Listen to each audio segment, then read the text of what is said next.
Sun pictures கலாநிதி மாறன் வழங்கும் தனுஷ் இயக்கி நடிக்கும் ராயன் வரும் ஜூலை 26 முதல் திரையரங்குகளில். ஐபிசி நேயர்களுக்கு வணக்கம். நான் கூத்தாடி கோபி. சமத்துவத்தை எங்களை மாதிரி நிமித்த முடியாது, சமூக நீதியில் எங்களை அசைக்க முடியாது அப்படின்னு நம்மளாம் பெருமையா திமுறா கத்தா சொல்லிக்கிறோம்ல.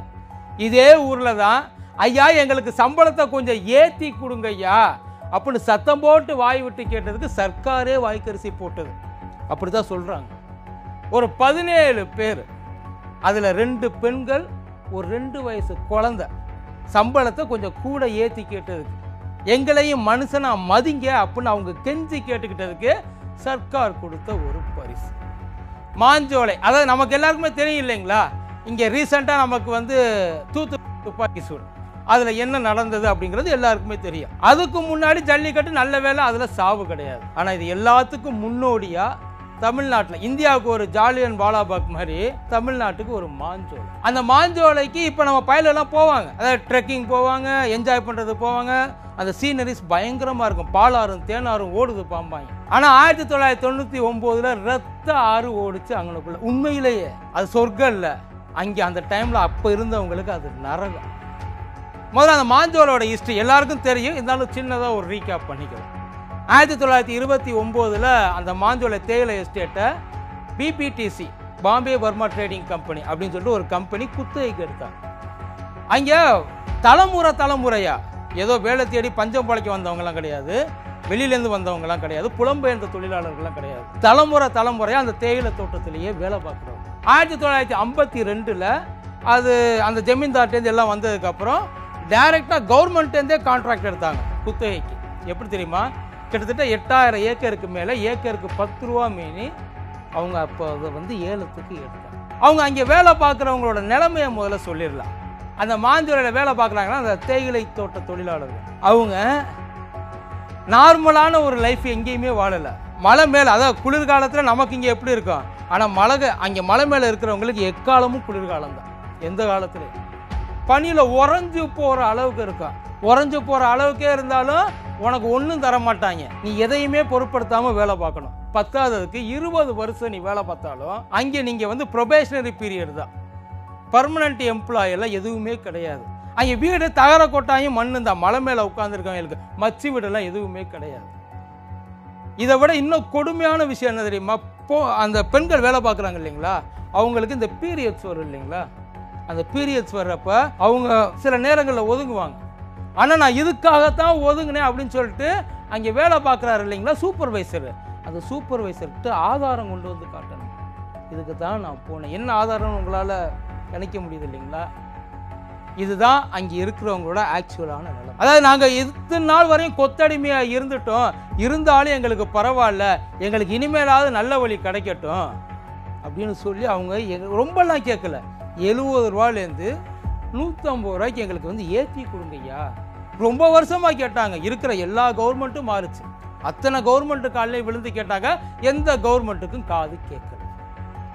1999 ஐயா கிருஷ்ணசாமி இருக்கார் இல்லைங்களா, புதிய தமிழகம் கட்சி நிறுவனர், அவர் அந்த தோட்ட தொழிலாளர்களை கூப்பிட்டுக்கிட்டு அவங்களுக்கு நியாயம் கேட்கறதுக்காக கிளம்பி போனார். 1999 அந்த தொழிலாளர்களை திரட்டி அவங்க எல்லாருக்கும் கூலியை ஏற்றி கொடுங்க, அவங்கள ஒரு மனுஷனா மதிங்க, அவங்க பெண்களுக்கு அந்த இங்கே இருக்கு இல்லையா மாசமாக இருப்பாங்க இல்லைங்களா, அந்த டைமில் அவங்களுக்கு கொஞ்சம் விடுப்பு கொடுங்க, அவங்களோட பேசிக் கம்யூனிட்டிஸ்க்காக கோரிக்கை கொடுக்கறதுக்காக கலெக்டர்கிட்ட போகிறாங்க. அங்கே கலெக்டர்கிட்ட கொடுக்க போகிறப்ப என்ன ஆச்சுன்னா, அங்கே போனவங்களை அரெஸ்ட் பண்ணி உள்ளே தூக்கி வச்சுட்டாங்க. ஆம்பளைங்க தான் போனாங்க, அத்தனை பேரை அரெஸ்ட் பண்ணி உள்ளே தூக்கி வச்சுட்டாங்க. ஐயா எங்கள் வீட்டு ஆம்பளைங்கெல்லாம் உள்ளே இருக்காங்க, தயவுசெய்து அவங்கள வெளியில் விடுங்க அப்படின்னு மறுபடியும் பொண்ணுங்க கேட்க போனால் அவங்களையும் பிடிச்சி உள்ள தூக்கி போட்டாங்க. சமூக நீதி சமத்துவம். அப்படி எல்லாரும் உள்ளுக்குள்ள கிட்டத்தட்ட ஒரு 652 பேர் இருக்காங்க. இவங்க எல்லாரையும் வெளியில் எடுக்கணும். மறுபடியும் என்ன பண்ணுறாங்க, எல்லா கட்சிகளும், இடதுசாரி, அப்புறம் இந்த இஸ்லாமிய கட்சிகள், மார்க்சிஸ்ட் கட்சி, தமிழ் மாநில காங்கிரஸ், இது எல்லாத்தையும் ஒன்று திரட்டி மறுபடியும் ஐயா கிருஷ்ணசாமி ஊர்வலமாக போகிறார். 1999 ஜூலை 23 அன்னைக்கு அந்த இடத்துல கலெக்டரை பார்த்து அவங்கள பார்த்து போராட்டம் பண்ண தான் போகிறாங்கன்னு வச்சுக்கோங்க. அதாவது ஒரு பொதுமக்கள் அவங்க ஆயுதம் ஏந்திட்டு போகல, பிரச்சனை பண்ணுறதுக்காக போல, நியாயம் கேட்டு போகிறாங்க. அப்படி உள்ளே போகிறப்ப அங்கே ஐயா கமிஷனர் இருக்கார், யாதவ்னு சொல்லிட்டு ஒரு கமிஷனர் ஐயா இருக்கார். அவர் கலெக்டர் ஆஃபீஸ்க்கு ஒரு 50 அடிக்கு முன்னாடி நிப்பாட்டிடுறாப்பு. நீங்கள் இதுக்குள்ளே போகக்கூடாது. இவங்களும் எவ்வளவோ கஞ்சுறாங்க, நாங்கள் அவரை பார்க்கணும், அவர்கிட்ட பேசணுன்ட்டு. முடியவே முடியாது அப்படின்னோன்னே அந்த பக்கம் ஒரு குரூப் அவங்க எவ்வளோ தூரம் உணர்ச்சி வசப்பட்டிருப்பாங்க பார்த்தா. வேறு ஏதாச்சும் ஒரு வழியில் ஐயா கலெக்டரை பார்க்க போகலான்னு உள்ளுக்குள்ளே தாமிரபரணி ஆற்றுல இறங்குறாங்க. இறங்குன அத்தனை பேரையும் ஆம்பளை பொம்பளைன்னு பார்க்காம போலீஸ் இருக்காங்க இல்லைங்களா, நம்ம ஐயா இது சாமி படம் பார்த்துருப்பேல, கல்லையெல்லாம் கொண்டாந்து இறக்கி சோடா பாட்டில் கிட்டத்தட்ட அதே சீனை 1999 பண்ணியிருக்காங்க. அத்தனை பேரையும் கல்லால் எடுத்து அடித்து, கட்டையால் அடித்து, ஆம்பளை பொம்பளை அப்படி தப்பிச்சு ஓடுறான் பார்த்தீங்களா ஆற்றுக்குள்ளே.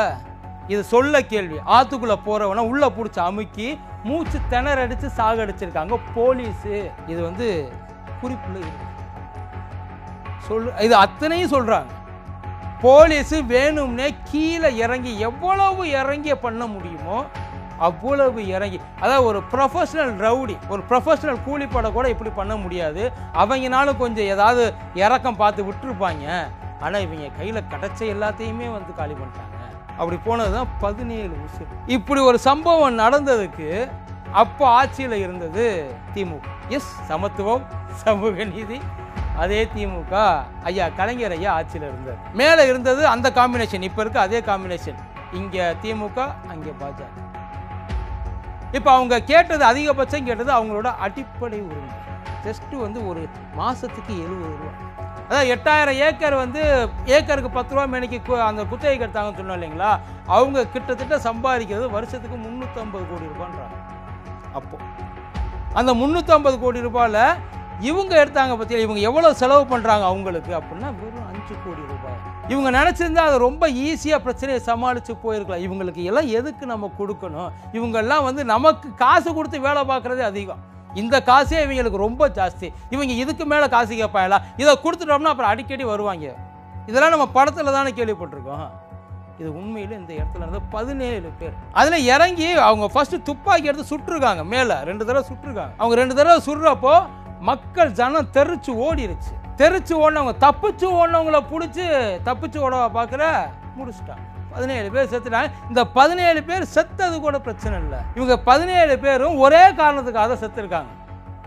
அவங்க அடித்து செத்தாங்களா, இல்லை அடித்ததில் அதிர்ச்சியில் செத்தாங்களா, அதை பற்றியெல்லாம் கிடையாது. இந்த 17 பேர் ஒரே காரணத்துக்காக செத்தப்போ எல்லாரும் என்ன கேட்டாங்கன்னா, ஐயா தயவு செய்து இவங்க எல்லாரையும் ஒரே இடத்துல வச்சு அடக்கம் பண்ணுங்க. இந்த இடத்துல அவங்களோட அந்த ராஜ தந்திரிம்பாங்க பார்த்தீங்களா, உண்மையில் அந்த தந்திரி போட்ட முந்திரி தான் இருக்கு. 17 பேரையும் ஒரே இடத்துல அடக்கம் பண்ணால் எல்லா சாதிக்காரனும் ஒன்று கூடுவான். ஏன்னா இங்கே பலதரப்பட்ட சாதிகள் இருந்தது. அப்படி ஒவ்வொருத்தரும் வந்து ஒன்று கூட்டிட்டு அப்புறம் இவங்கள நம்ம அசைக்க முடியாது. ஏன்னா வேறு எதை வச்சு விளையாட முடியாது. 17 பேரையும் யார் யார் என்னென்ன ஜாதி அவங்கவுங்க இதில் போய் அடக்கம் பண்ணாங்க. இன்னைய வரைக்கும் ஒரு நினைவிடம் கூட அதுக்கு கட்டுறதுக்கு வழி இல்லாமல் இருக்கு. வருஷம் அந்த தேதியில் தாமிரபரணி ஆற்றுல தான் போயிட்டு இவங்க தவசம் கொடுத்துட்டு வர்றாங்க. தவசம்னா என்ன? மலர் மாலை தூவி அவங்களுக்கு மரியாதை பண்ணுறாங்க. இதுதான் அதிகபட்சம் அவங்களால இதுவரைக்கும் நம்மளால் பண்ண முடியும். ஆனால் இதை வச்சு ஒரு மிகப்பெரிய அரசியலே பண்ணியிருக்கலாம். ஏன்னா நம்ம ஊரில் இந்த மாதிரி சாவை வச்சு பாலிடிக்ஸ் பண்ணுறது ஒன்றும் புதுசு கிடையாது. அதுலேயும் பயங்கர எஃபெக்டிவான பாலிடிக்ஸ். ஆனால் இதை யாருமே கையில் தொடலையே. எந்த ஒரு கட்சியுமே எதிர்த்து நின்று கேட்கல. ஸ்ட்ராங்காக நின்று விளையாண்டுருக்கலாம். இந்த 17 பேருக்கும் ஒரு நியாயம் கிடைக்கிற வரையும் போராடி இருக்கலாம். ஆனால் இதில் இன்னொரு முக்கியமான ஒரு விஷயம், இந்த கேஸுக்கு அதாவது இவங்களே இதில் சொல்லுவாப்புல இல்லை, ரகுவரன் சொல்லுவாப்புல இல்லை, இவங்களே வைப்பாங்களா இவங்களே எடுப்பாங்களான்ட்டு. அதே மாதிரி இவங்க தான் சொல்லியிருக்கணும். ஆனால் இந்த கேஸை அவங்களே வச்சு இதை கண்டிப்பாக நீங்கள் வந்து கேஸை நடத்தி நியாயத்தை வாங்கி கொடுக்கணும் அப்படின்னு சொல்லி ஓய்வு பெற்ற உச்ச நீதிமன்ற நீதிபதி ஒருத்தர், ஐயா மோகன் அப்படின்னு சொல்லிட்டு ஒருத்தர், அவரை கொண்டாந்து உட்கார வச்சுருக்காங்க. ஐயா மோகன் யார் தெரியுமா? அவர் ஒரு மேடையில் ஐயா கலைஞருக்கு எதிர்த்தாப்புல ஒரு ஓப்பன் ஸ்டேட்மெண்ட் கொடுத்துருக்காரு. ஐயா கலைஞரோட பிறந்தநாள் விழாவாம். அந்த பிறந்தநாள் விழாவில் அவர் சொல்லியிருக்கார், இன்னைக்கு நாங்கள் வந்து நீதிபதியாக இருக்கோம், அதாவது இந்த உயர் நீதிமன்றத்தில் நாங்கள் ஒய்யாரமாக உட்கார்ந்துருக்கோம் அப்படின்னா அதுக்கு காரணம் ஐயா தானை தலைவர் கலைஞர் தான். இவர் இல்லாமல் நாங்கள் இல்லை. இதை நான் என் வாக்கு மூலமாகவே கொடுக்குறேன், ஒப்புதல் வாக்கு மூலமாகவே கொடுக்குறேன் அப்படின்னு அவரே சொல்லியிருக்கார். அவரே எடுத்து அப்போ தீர்ப்பு எப்படி வந்திருக்கும்? இவங்க அத்தனை பேரும் அதாவது ஒன்று அவங்க அடிப்பட்ட அதிர்ச்சியில் செத்தாங்க, இல்லை மூச்சு திணறி செத்துருக்காங்க. போலீஸ்காரங்க அடித்ததுக்கெல்லாம் அவங்க சாகவே இல்லையே. ஆனால் ஏன் தடியடி நடத்துனீங்க, அப்போ லத்தி சார்ஜ் பண்ணாங்க இல்லைங்களா, ஏன் தடியடி நடத்துனீங்க அப்படின்ற ஒரு கேள்வி வரும் இல்லைங்களா. அந்த இடத்துல அவங்க பதில் சொல்லியிருக்காங்க. போலீஸ் என்ன பதில் சொல்லியிருக்காங்க தெரியுமா? அதாவது இருந்த பெண் போலீஸ்கிட்ட வந்தவங்கலாம் தப்பாக நடக்க ஆரம்பிச்சிட்டாங்க. அதை அவங்கள்ட்டேருந்து எங்களை காப்பாற்றிக்க தான் நாங்கள் வந்து வேறு வழி இல்லாமல் அவங்கள அடித்தோம். அது 5000 பேர் வந்தாங்க, 700 பேர் வந்து அவங்கள தடுத்தாங்க, 700 போலீஸ்காரங்க. இந்த 5000 பேரை வந்து 700 பேர் அடித்து ஓட விட்டாங்க. ஒருவேளை அந்த எண்ணத்தோடு வந்து 5000 பேரை 700 பேர் சமாளிக்க முடியாதா என்ன? அவங்க சொன்ன காரணங்கள் முன்னேற்பாடாக கல்லெல்லாம் கொண்டாந்து இறக்கிட்டாங்கன்னு வச்சுக்கோங்க. இது அத்தனையுமே வந்து சட்டப்பூர்வமாக இந்த மாதிரிலாம் எதுவுமே கிடையாது. போலீஸ் அவங்க கடமையை தான் செஞ்சது. பல நேரங்களில் அதாவது எல்லாருக்குமே வந்து ஒரு கருப்பு பக்கங்கள் வந்து உண்டு, எல்லா இடத்துலையுமே உண்டு. அப்படி ஒவ்வொன்றையாக தேடி பார்க்குறப்போ ஆனால் முக்கால்வாசி நேரங்கள் கவர்மெண்ட் உண்டான கருப்பு பக்கங்களுக்கு முக்கியமாக அந்த கருப்பு பக்கத்தை வந்து தொடச்சி வைக்கிறதுக்கு ஆளுகள் காவல்துறை அப்படின்னு அன்னைக்கு இல்லை இன்னைக்கு வரையும் பேசிகிட்டு இருக்காங்க. இன்னைக்கு வரைக்கும் அதுக்கு ஒரு நினைவிடம் கட்டாததுக்கு ஒரே காரணம், என்னைக்காக இருந்தாலும் இது வந்து மக்கள் மனசில் ஏதாச்சும் ஒரு விதத்தில் எழுச்சியை உண்டு பண்ணிடும் அப்படின்றதுனால தான் அதை அப்படியே மறந்து விட்டாச்சு. அன்னைக்கு மட்டும் அதான் என்னைக்கு வந்து அவங்கெல்லாம் வந்து அந்த இது பண்ண போவாங்க இல்லைங்களா, அவங்களுக்கு மரியாதை பண்ண போவாங்க. அன்னைக்கு ஒரு நாள் மட்டும் எல்லாருக்கும் நெஞ்செறியும், எல்லாருக்கும் இந்த அப்புறம் அவன் அடுத்தவன் வேலையை பார்க்க போயிடுவாங்க இல்லைங்களா. இன்னமும் அந்த தொழிலாளர்கள் எப்படி இருக்கிறாங்க, அவங்களுக்கு அந்த அடிப்படை வசதிகள் பண்ணி கொடுத்தாங்களா, அவங்க கேட்டது நடந்துச்சா, அன்னைக்கு அவங்க கேஸை முடிச்சது அந்த ஊதிய உயர்வு மட்டும்தாங்க இல்லை, அவங்களோட மற்ற எல்லா பிரச்சனையும் நாங்கள் சால்வ் பண்ணிட்டோம் அப்படின்னு ரொம்ப நாசூக்காக பேசி முடிச்சிட்டோம். இந்த பிரச்சனை மேற்கொண்டு பெரிய பிரச்சனையை மாறிடக்கூடாது. ஏன்னா ஒவ்வொன்றையும் எதிர்த்து அடுத்தடுத்த ஸ்டெப்புக்கு கேள்வி கேட்குறப்போ ஒவ்வொன்றையும் ஒவ்வொரு அரசியல் பண்ண ஆரம்பித்தாங்க. அன்னைக்கு ஐயா கலெக்டரை வந்து இவர் சரியாக வந்து ஹேண்டில் பண்ணல, இவர் மேலே நடவடிக்கை எடுங்க அப்படின்னதுக்கு அப்படி பார்த்தா அவங்க பிற்படுத்தப்பட்டவர்லாம் வந்து அவங்க கோச்சுக்குவாங்கப்பா, அது கலவரம் ஆகிடும் அவங்க சொல்லியிருக்காங்க, பேசியிருக்காங்க. சரியா இதுதான் பத்தலை, அங்கே இருக்கிறவங்களுக்காவது அடிப்பட்டவங்களுக்காவது ஏதாவது பண்ணுங்க செய்யுங்க, அதுவும் அதுக்குள்ளேயும் அது பிரச்சனை. ஆனால் இது எல்லாத்தையும் இப்போ கடந்து வெளியில் வந்தாச்சுன்னு வைங்கள, இன்னைக்கு வந்து அங்கே உள்ளே போனோம்னா அப்படி ஒரு சம்பவம் நடந்ததா வந்து நம்ம யாருக்குமே இன்னைக்கு இருக்க ஜென்ரேஷனுக்கு தெரியாது. ஆனால் போய் பாருங்க, இனிமேல் நீங்கள் ஒவ்வொரு டைமும் போய் பார்க்குறப்ப அதை உள்ளுக்குள்ளே வச்சுக்கோங்க, இந்த மாதிரி ஒரு சம்பவம் இனிமேல் எங்கேயுமே நடந்துடக்கூடாது.